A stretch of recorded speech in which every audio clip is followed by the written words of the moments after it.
A synthetic opioid, first developed in the 1950s, is falling back into the hands of Americans. So-called Frankenstein opioids are up to 40 times stronger than fentanyl, and they are turning up here in the tri-state. You may not have heard about a new drug that's just as lethal as fentanyl. Pharmacists say it's a nitazene, up to 20 times more potent than the fentanyl that county coroners say is plaguing our region with death. Nitazenes.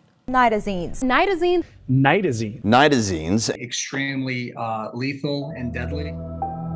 The usage of opioids has substantially increased in both Europe and North America across the last few years. These classes of drugs are the same as standard painkillers like codeine, but they are so much stronger. Sometimes they're used for helping pain, and sometimes the pleasure they invoke is what makes them desirable. The most common culprit is unarguably fentanyl, which too has seen a dramatic increase in its consumption. It's one of the most potent drugs out there, devastating one's body, one's life, and even one's community. Fentanyl is so potent, one can reap the heartache from merely touching it. In fact, an averagely sized man can be killed from only 3 milligrams of it, a tenth of a lethal dose of another famous opioid, heroin. But is there more? Are there even more powerful drugs out there? Unsurprisingly, the answer is yes, and its consumption is on the rise. Here's what it can do to your brain.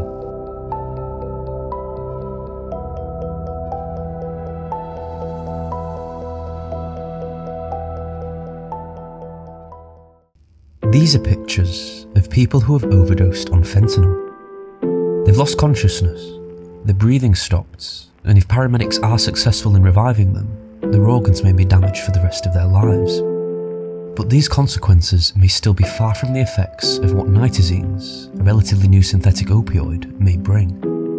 You see, when in the brain, opioids need to pass along the blood-brain barrier, a barrier that allows small fat-soluble chemicals to cross and polar molecules to be inhibited. Now, opioids such as morphine and heroin are fat-soluble but have polar OH groups, causing them to travel across the barrier much slower.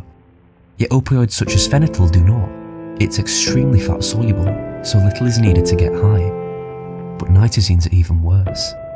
They can cross the blood-brain barrier in seconds and are extremely fat-soluble. This is what increases the danger. Because so little is needed to produce a high, the chances of overdosing are always greater compared to other drugs, even as strong as fentanyl. Once they've crossed the barrier, dopamine will be released from the brain's ventral tegmental area, hastily deposited within the nucleus accumbens and the prefrontal cortex. This increases the user's motor functions and their pleasurable response. Pleasure like this is addictive, and it's why most become addicted to drugs in the first place. This feeling of pleasure makes the body relax, albeit a little too well.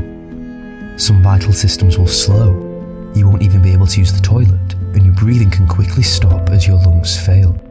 The brain becomes unable to detect carbon dioxide in the body, causing a person to simply stop breathing. This can lead to hypoxia, which quickly leads to brain damage, or worse, death. Then, with no oxygen, the other organs can begin to sustain damage themselves.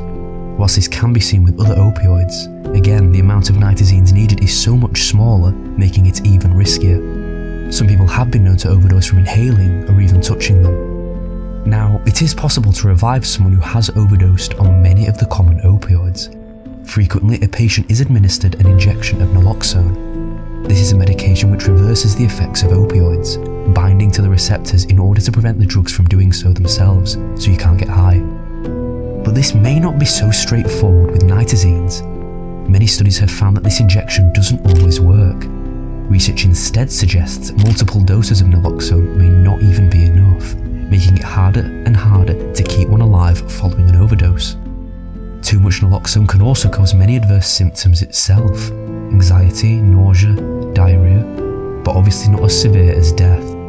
Someone who's overdosed may therefore be unconscious for even longer than with other drugs, causing irreparable damage. But why are people taking them in the first place? As of now, in the US alone, more people are dying from opioid overdose than even gun deaths. These drugs are so potent their use as a chemical weapon has even been discussed. One of the problems is healthcare. No one wants to experience pain, but around 50 million American adults report feeling it chronically. This is long-term pain that does not go away and you're forced to live with.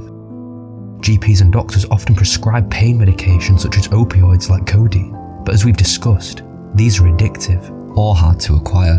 even in these small potencies. The opioid will stimulate pleasure centers in the brain, as well as conditioning someone to enjoy the feeling of living without their pain as caused by the drugs. Yet taking these drugs often causes tolerance. This is where the opioids slowly begin to have a smaller effect on the body due to repeated consumption. In seeking the desire to live without pain again, opioid users may keep increasing their dosage, potentially reaching the dangerous, no longer prescribed drugs of heroin, fentanyl, and maybe then, nitazenes.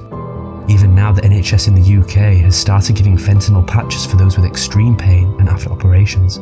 But if these patients become tolerant, what next? Leave a comment on your thoughts. Don't forget to like and subscribe if you enjoyed. It's free and it really helps me out. Thank you for watching.